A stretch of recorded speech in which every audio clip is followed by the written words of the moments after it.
I want to immediately, obviously, talk about your book, It's Only Drowning, which I've started. I haven't finished. I will finish. It's very, very good. And Judd Apatow says on the cover, it's hilarious. James Fallow says it's an instant classic. And it's a true story of you basically becoming friends with your Trumpy brother-in-law during COVID, right? Yeah, during COVID, I started surfing. I think a lot of us hit some version of a rut. I certainly did. And I became really, frankly, depressed for the first time in my life. And I was basically willing to do anything to get out of that or try something new. Mm-hmm. And I decided to take a surf lesson. And the only other surfer I knew is my brother-in-law, Matt. And I decided very early that I wanted to get good enough to try to surf an overhead wave on Hawaii's North Shore. Now, wow. I know, Joanna, you're a huge surfer, so that you know exactly what that means. I like to watch people surf. Okay. I would never even get up on the board. And I have to say, I don't think of you as being the most sporting of my friends. Is that fair? Well, it's fair in that I wrote a book about this, so I'm inviting this type of insult. I do feel like when you write a book about athletics and you're not the most athletic, people suddenly feel very comfortable telling you that fact. So this book, it comes out today, but you go around, you preview it to booksellers, people like that. And I was at a booksellers conference earlier this year, and someone came up to me and she said, I'm so glad I got to meet you in person, because usually when someone writes a book about something like surfing, they say, I wasn't a natural surfer, just look at me. And you think, okay, sure, you would say that. But when I met you, I was like, no, he's really serious. He's really not a natural He really has no business doing this. And I was like, okay, thank you. I'm so glad you let that come out of your head and you got to share it with me. All right. So your Trumpy brother-in-law, I'm very curious as to know what he thinks, because Trump had two tenets of his campaign, I guess: immigration and no stupid wars. And yet he unleashed holy hell on Iran's nuclear capabilities. What do you think your brother-in-law is thinking about this? Well, I want to just back up to explain who Matt is a little bit. So the two of us we have nothing in common. Never had anything in common. Still kind of have nothing in common, right? Matt drives a pickup truck for work. I use 2 computer monitors for work. Matt's an electrician. I am a writer, staring at screens. Matt once threw out his back training to become a amateur ultimate fighter, and I once threw out my back lifting a bag of cat litter. So we are not similar people.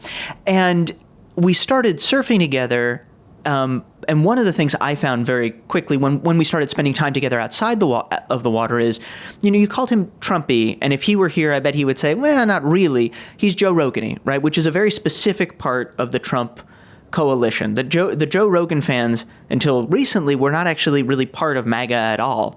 They were third-party people. They didn't vote. And I think where what Matt would feel, right, is that he has a deep affiliation. He's a huge fan of Joe Rogan in the way that I feel personally connected to Stephen Sondheim. Right? If Sondheim told me to vote for someone, which would be difficult today because he's dead, but even if he were alive and he told me to vote for someone, I would probably do it. And I think that for Matt, it's these sort of almost neo-libertarian part of the world. He wouldn't describe it that way, but that's how I think about it. And I think the most important thing, and the thing that so many people don't fully get about that part of the MAGA coalition, is people say it's the manosphere. They must be really into bombing stuff. Mm-hmm. I actually think the fundamental tenet of the manosphere is individualism. It's this idea that no one pushes you around and no one tells you what to do.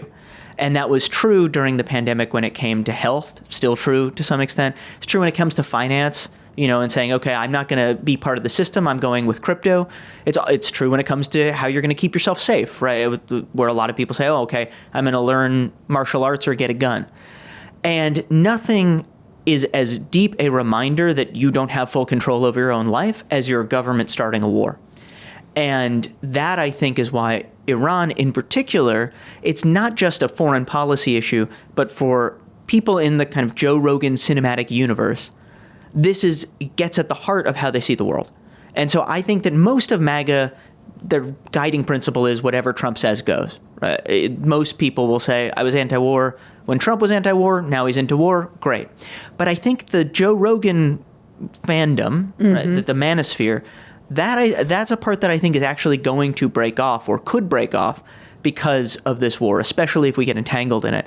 And I think that's one of the kinds of things where, yes, technically this is a surfing book, but weirdly, I've learned so much more about our country and about politics by surfing with someone who has views that are totally different than mine than I ever would have in the rest of my life where I'm sort of reading or watching a focus group. But doesn't that tell you more about the rest of your life, that you live in a very limited sphere? We all live in limited spheres. But don't you have any other friends that listen to Joe Rogan? I mean, just a brother-in-law? So let me ask this. Do you have friends who listen to Joe Rogan? I definitely have friends who listen to Joe Rogan, because I have two sons who are in their 20s. Okay. So the manosphere I get, and I also don't want to be pushed around. I found COVID incredibly irritating when they were telling us all sorts of nonsense that clearly scientifically made no sense at all. They would say, oh, the science says you must do this. And I had friends who were spraying Amazon boxes, and I would think, this is madness. Did you do no basic science at school? So I was furious at the idea that I would have to... Well, all I'm saying is I understand the individualism and the idea of not being part of something. Yeah. Well, it's interesting because you're not American originally, obviously, but I think that so much of American culture is that idea of we don't like to be pushed around. Right. Well, and they're the people that came, right? They left behind their countries. They wanted to start out somewhere new. They wanted to find where they were going to live. And especially those in California who just kept pushing west. Well, and even people who arrived much later, right? My family was all Jewish immigrants, refugees, basically, who were being, murdered or almost murdered in what's now, what at the time was the Soviet Union. Actually, at the time was Russia. And they came here, but there's this sense of we're leaving because we were bullied someplace else, to put it mildly. Mm-hmm. And so we don't want people telling us what to do. We want to control our own lives. And I do think that is what you're talking about during the pandemic. There's what to me is going way too far with that, which is saying, don't tell me what to do. I'm going to take ivermectin, even though there's absolutely no evidence that it works. Right. But there's also the part that says, just fundamentally, I don't like being told what to do. And I do think as a party, the Democratic Party did not pick up on that nearly enough. And we didn't say, hey, we can't be the party of telling you what to do all the time. We have to figure out how to be the party that says, no, we're going to help you take control of your own life, right? Which, by the way, is what government, when it works well, ought to do. And if I were, for example, again, going back to, technically this is a surf memoir, but I learned so much about politics. If I were speaking to so many of the voters that Democrats have lost without trying to change who we are, our policies, our values, the big thing I would say is when you do government right, when you're competent, when you're smart, when you listen to people, government isn't controlling your life. Government is putting you in control of your life, right? That we want, government is protecting you from bullies. Government is giving you, if you want to start a business, government's giving you the infrastructure to make your business flourish, make your business work. It's so different than saying government is saying, telling you, you have to do this, you have to do that, you have to do that, and in ways that feel almost arbitrary. And so I think it's really, really important, not so much in what the policy agenda looks like, but in how we talk about this, that to go back to your original question, yeah, we should hang out with more people from more different backgrounds, including, as you're saying, with two sons, right? Like people who think, hey, Joe Rogan's pretty great, even if you don't agree with everyone who he has on or everything that he says.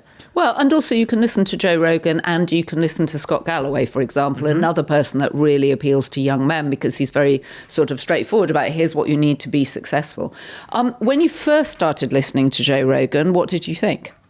So it's really interesting to me because in a way, listening to Joe Rogan is part of the story, my journey toward becoming, I would not say a fan, but an appreciator of Rogan. And perhaps not a dismisser. I that's thought it was a really kind of important crazy that Kamala Harris didn't go on his podcast. Well, let's talk about that for a second. So, because it's funny that when there was all this back and forth, right? Everybody in Democratic politics who worked in politics was drawn in because it was such a short campaign in some volunteer capacity. And you volunteered for Kamala Harris. Yeah. So I was there, texting people or on a Signal chat, basically saying, I hear she might go on Rogan. Let me know if you need somebody who is like Rogan fluent. Yeah, Rogan exactly. fluent. Exactly. Great line. Right. Like I'm not a super fan, but I have surfed with Matt for a long time. I spend time with other surfers. It's a very Rogan-y place. And so and it was really interesting to me that some of the reporting that came out was that they offered an hour with Joe Rogan, right? Like that, to be fair, in most media contexts, right, we're not going to talk for an hour. That's pretty normal.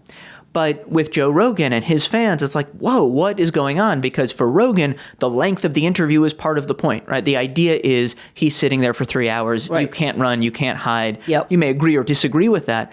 But just that offer suggests you're not as plugged into this world. You don't speak the language. And when you don't speak that language, when you don't speak that dialect, people don't want to listen to what you have to say, even if it was you mean would be that, helpful to them. You mean that you wouldn't have let her do an hour because normally he talks for 2.5 or 3 hours, or you thought it was a good idea for her to go and talk for an hour? Oh, I'm sorry. What I mean is I think going and saying, could we get just an hour with Joe Rogan is a little bit like saying, could we tape all of Saturday Night Live? Oh, right? I see what you mean. It's just they don't understand what this is. Right. And I think it's reflective of a broader problem, right? It's not so much should Harris have done this, what I think she should have, but more than that, the question shouldn't have come up in the very last weeks of a campaign. Right. Right. That I think Democrats should have been going on Rogan. They should have been, and not just Rogan, right, to Andrew Schultz and Flagrant, Theo Von, like all of these places that Trump and MAGA were going to, and they didn't hear from Democrats.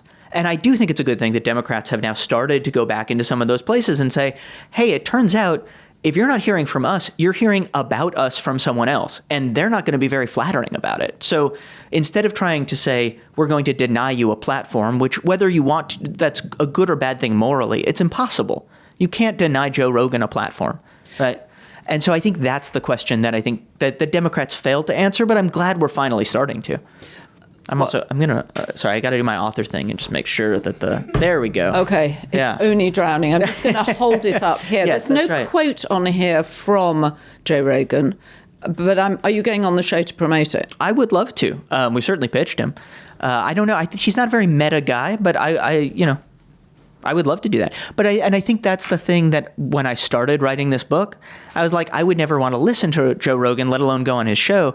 But I actually think, and again, I think he has done a lot to spread misinformation, really. And I think that's very corrosive. Mm-hmm. Especially over COVID and the vaccines. Especially over COVID. And I think some of the stuff he when Trump said, I'm an election denier, and Rogan said, well, that's like they call you a COVID denier. Well, no, right? Trump tried to overturn an election. I'm not saying we should be fungible about what the truth is.